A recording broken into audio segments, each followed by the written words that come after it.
बिस्मिल्लाहिर्रहमानिर्रहीम। उस रब करीम के बबरकत नाम से इब्तिदा है जो सब जानता है, जो एक है, जो बेनियाज है, जो न किसी से पैदा हुआ और न जिसकी कोई औलाद है और न जिसकी कोई बराबरी कर सकता है। अस्सलाम वालेकुम। आप सबको अपने इस चैनल नूर एंड अहमद पे खुश आमदीद कहता हूँ।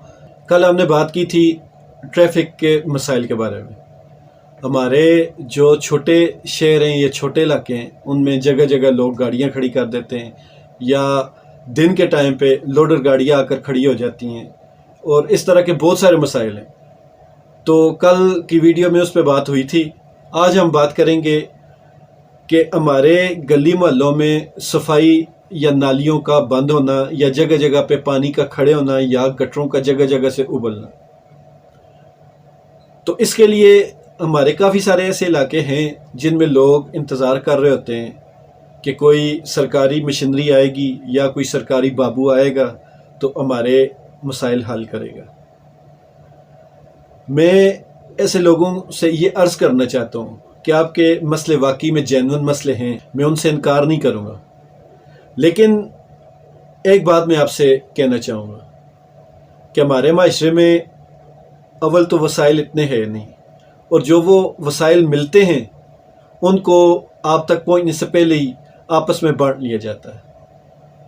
तो आप ये उम्मीद न रखें कि आपके काम इतनी जल्दी हो जाया करेंगे, लेकिन आप अगर इस उम्मीद पर बैठे रहेंगे तो फिर आपके न सिर्फ ये मसाइल आपके सामने खड़े रहेंगे और इनसे ही पैदा हुए और बहुत सारे मसाइल आपके गले को आ जाएंगे।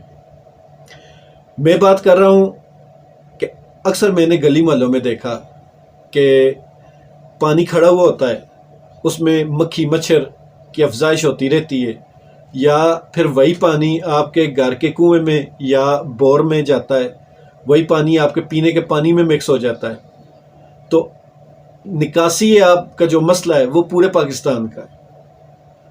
इससे आप छुटकारा पाने के लिए अपनी मदद आपके तहत बहुत सारे काम कर सकते हैं। अब जिन इलाकों में लेवल का मसला है या इस तरह का कोई मसला है तो आप ऐसा कर सकते हैं कि अपने इलाके से दूर कोई भी वीरान सी जगह हो, वहाँ किसी भी जगह पे खुदाई करके एक बड़ा सा तालाब बना सकते हैं जिसमें आप पानी की अपनी लाइनें डाल सकते हैं, नाली की शक्ल में या किसी भी शक्ल में पानी को वहाँ तक पहुँचा दें।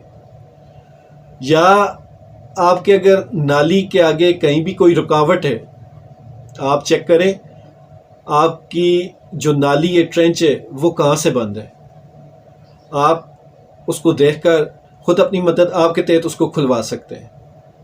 या फिर कोई ऐसा बड़ा मसला है, नाला टूट गया है, बड़ा जो मेन नाला है वो टूट गया है या कोई बड़ा इस किस्म का है, आप रोज़ाना कितने ऐसे पैसे हैं जो फजूल लगा देते हैं।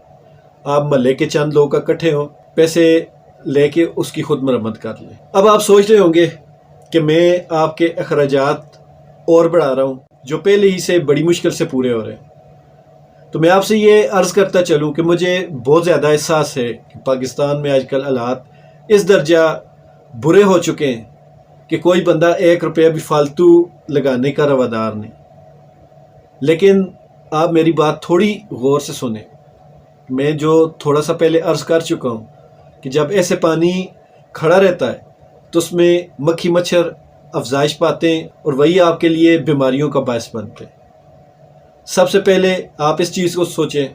दूसरे नंबर पर वही पानी आपके पीने के पानी में शामिल होता है, चाहे वो कुएं की सूरत में, चाहे बोरिंग की सूरत में। वही पानी जब आपके घरों में आता है या आपके पीने के पानी में शामिल हो जाता है तो यकीन माने दुनिया की 80% जो बीमारियां हैं वो पानी की वजह से ही पैदा होती हैं।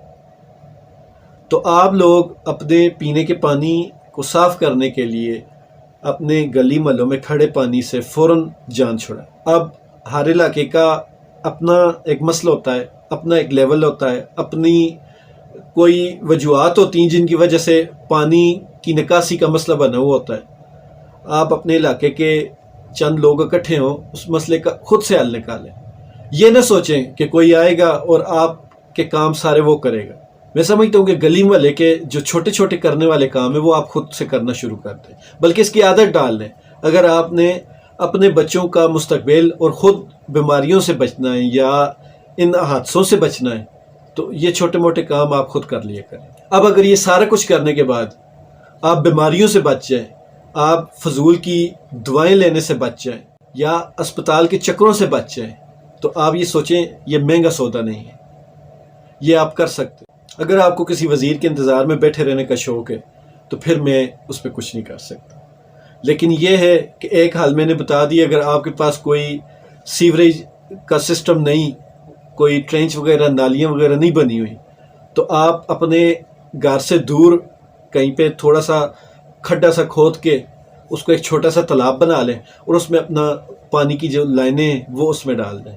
اس سے یہ ہوگا کہ وہ اتنی جلدی بھرے گا بھی نہیں اور وہ آہستہ آہستہ پانی زمین میں جائے گا، اور وہ پانی جو زمین میں جائے گا وہ ایک طرح سے فلٹر ہو کے اگر آپ کے گھروں کے پاس آیا بھی تو وہ دور سے ٹریول کر کے آئے گا، وہ ایک طرح سے فلٹر ہو جائے گا۔ لیکن جو آپ کے گھر کے دروازے کے باہر پانی کھڑا ہوا ہے وہ آپ کو نقصان پہنچائے گا۔ تو یہ چیزیں آپ کر سکتے ہیں۔ اگر اس کے علاوہ سیوریج کا کوئی مسئلہ کسی علاقے میں ہے اور کوئی بھائی میری ویڈیو دیکھ رہا ہے تو وہ مجھے کمنٹ میں ضرور بتائے۔ جہاں تک میرا اپنا سول کے کام کا ایکسپیرینس ہے تو میں انشاءاللہ تعالی ضرور ان کی رہنمائی کرنے کی کوشش کروں گا، اور مجھے خوشی ہوگی کہ میں کسی کے کام آ سکوں۔ اللہ تعالیٰ ہم سب کا حامی و ناصر ہو۔ مجھے دعا میں یاد رکھیے گا۔ اللہ حافظ۔